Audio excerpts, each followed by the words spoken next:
Hi, everyone. So I took the opportunity to make 3 slides that I saw stuck out the most within these 2 books that we've been reading. So I took 3 different strategies and I kind of put them together.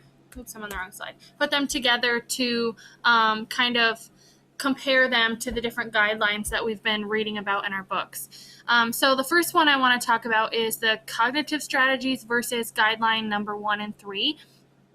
So making and using flashcards, maps, charts, and diagrams are connected to what cognitive strategies are and how they are used to study. And so within guideline 1 and 3, it talked about how you should have supplies and your work areas of the classrooms that need to be labeled with pictures and symbols and that explain their purpose and what they are. So when your ELL students are coming into your room, they can see, where your supplies are by, just looking at the picture. Eventually they will, begin to learn the words of them. But at least they know this way where everything is in the classroom, what they will need at that time.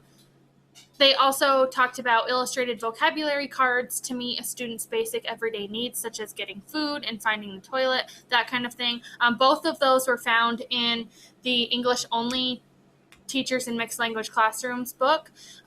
So it's really, I couldn't imagine being a student coming in and not speaking their language, let alone not knowing anybody or knowing where everything is. So illustrating these cards and having pictures labeled throughout the classroom is really going to help these students in the long run every day. They're going to be doing things on their own instead of having to ask somebody all the time where things are. This way, they can get used to their surroundings and used to the people they're around, and then they can really focus on starting to learn English. So cognitive strategies are often known as studying, and essentially this is what ELs are doing daily. They have to do daily. They're studying people and their language. Now, not saying that they're literally sitting at home every day going through flashcards and studying the language. Now, they might be doing that, but they're studying in a different way. So when they walk into their classroom and they're noticing people and they're seeing where things are, they're studying their environment, they're studying what people are saying to them and trying to comprehend what's going on and what other words mean, and starting to connect those, picture to words within their language and within ours. The second one is the memory strategies versus guideline number 7. So memory strategy consists of making up songs, silly tricks, sayings, poems, etc. to remember things students have learned. So this actually really helped me as a student. I was always one of those students that needed to, have a little way to remember something, especially if I was remembering like vocab words or how things worked in science or math or something. I would always think of, funny words that rhyme together to get me to remember what they mean. And this goes also with the ELs that will be in our classroom. I have personally never had an ELL student in my classroom, but I really think that this strategy would help them a lot, especially when they're learning a new language. They want to come up with things, even if it's in their own native language. They could think of things that rhyme with a certain word in the English language, or a saying, or something like that to help them remember. Songs help me the most. I really like to sing and I like to listen to music, so I feel like singing and making a song out of some kind of information would help the best. And Guideline 7 states that teachers at all levels who have ELs in their classroom should use rhymes, games, chants, songs, raps, or poems for teaching. So yeah, I completely agree with that. And they both kind of go together. There's a lot of similarities in the memory strategy and the Guideline 7, saying that, these type of things will help your ELs in the classroom learn more effectively and quicker, instead of just, going through flashcards and trying to figure out what word is what. These are, the easiest way for them to figure out how the English language works. So this is the third one that I chose, and I chose strategy 8 versus guideline number 10. So strategy 8 consists of 6 steps approaching to learning. Step number 4 states that teachers need to give students time and opportunity to practice.